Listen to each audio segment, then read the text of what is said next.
Hello, beautiful community. Ian Bremmer, 9 months in, Trump with a full 180 on Ukraine policy as of today could change.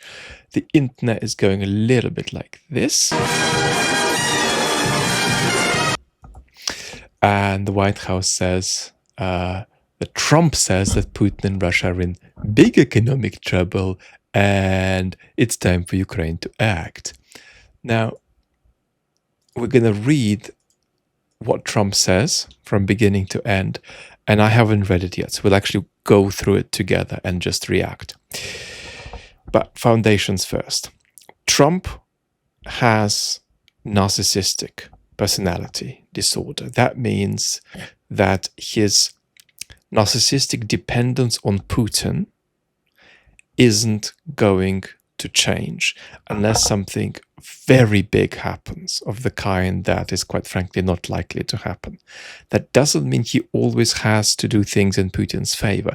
It just means that his default position of drift is toward cultivating an image of a society in which both Putin and he are sort of magical members, and membership of the society elevates them both. So Trump bathes in the light that Putin emits. That can't change easily.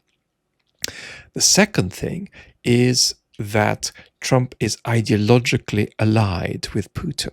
They are both expressions, albeit one's more radical than the other, of a kind of fascicized monarchist hyper-neoliberalism about which I've just done a video on the main channel. Their ideological affinity can't change.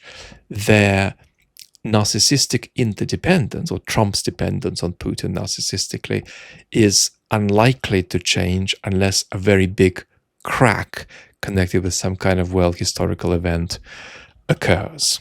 So, and it's very, very difficult for something to happen that shifts Trump.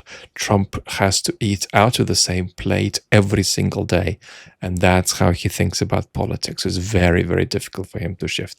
So that's the foundation. One more element of the foundation. Trump has very few beliefs.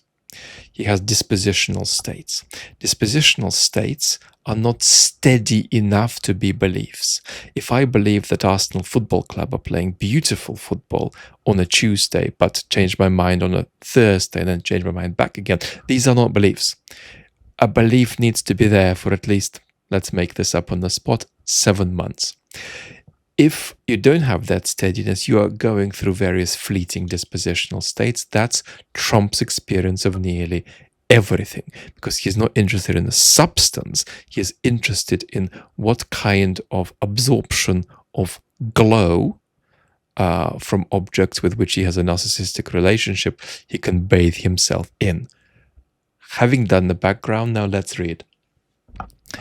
After getting to know and fully understand the Ukraine-Russia military and economic situation. Now, Trump has a problem with taking advice. He can't. It's not that he can't comprehend advice, though often that's true too. It's that he can't hear it and can't ask for it. He is not capable of asking for advice around something that he doesn't already understand, because that would mean revealing that he doesn't already understand it, and that's not a no-no for him. So we've got to be skeptical about any fundamental self-reporting of learning on Trump's part.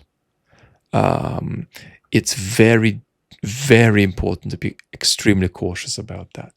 After getting to know and fully understand the Ukraine-Russia military and economic situation, which just might mean that he has heard something that's resonated with him about how the Russians are not doing that well. Don't think it's deeper than this. After seeing the economic trouble it is causing Russia, I think Ukraine, with the support of the European Union, is in a position to win all of Ukraine back in its original form. Now, Trump is making a hypothetical statement here that he doesn't think is false. If there's a degree of mobilization among major European powers, that may be enough for Putin to lose. But Trump is not making any judgment about whether that's realistic or not.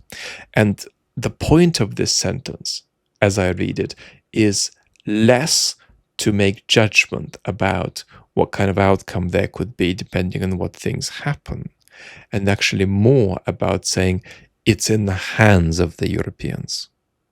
Yeah.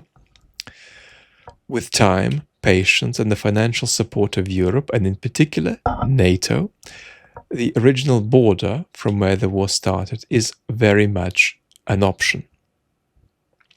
Now, the way that it would be an option is really if a revolution occurred in Russia. Short of that, it's very difficult to imagine such circumstances. Albeit you could make the case that if European democracies were in a completely different state, that they could give a level of support to Ukraine that could push Russia out eventually. And then you might say, well, a revolution may or may not occur if and when that happens. But this is how far-fetched that scenario is.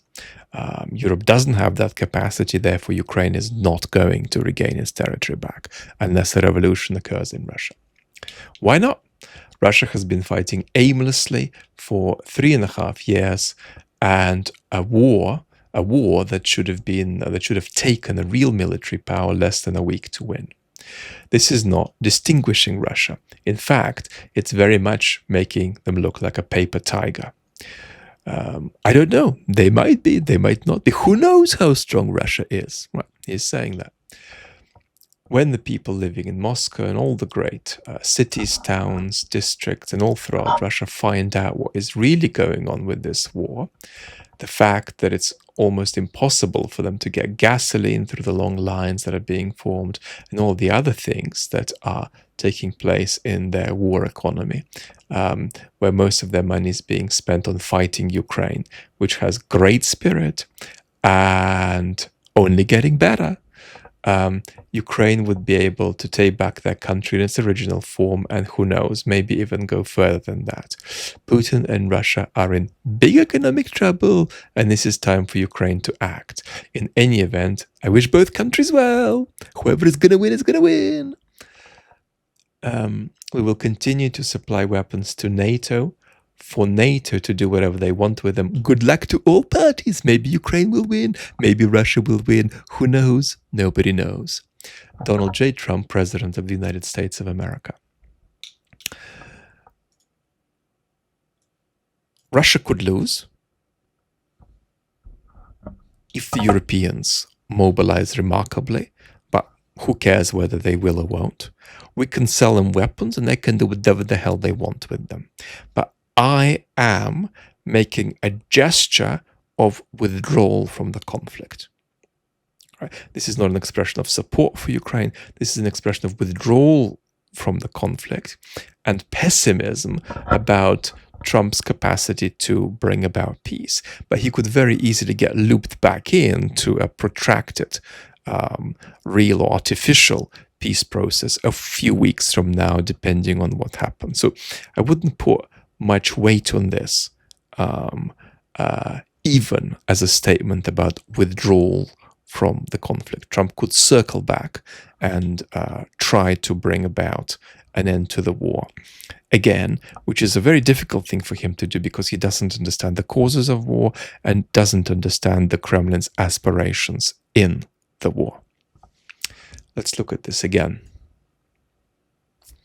Yeah, I think that this is a dispositional expression of stepping back from the conflict and telling the Europeans, you do it now, whatever you're going to do.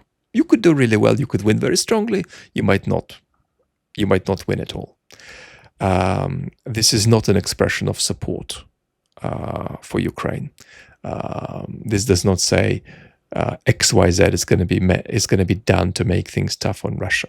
There's not even mention of sanctions here. So we're not going to do anything bad to Russia. We're going to step away, and in theory, you guys can do whatever the hell you want, and potentially, you could win.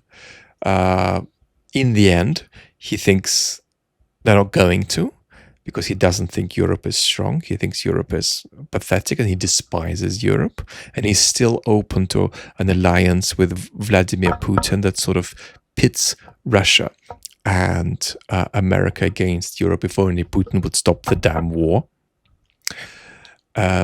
So no fundamental change except the notion that isn't going to do anything against the Russians, that hasn't already been done, and that he is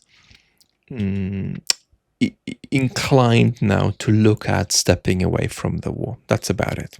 So that's my interpretation. I don't think that there is any downs to be made about the fact that there are many, many comments here about the fact that Russia is struggling. Russia is struggling. Maybe it's struggling. Maybe it's not. It's probably struggling badly, but it might not be. Who knows? He is saying all of that. But that does not translate into support for Ukraine. It does not translate into pressure on Russia. It does translate into a dispositional gesture toward moving away from trying to bring the conflict to a close for now. But there is nothing that would stop Trump from swinging back in a couple of weeks and saying, Vlad, you got to stop the war, let's talk.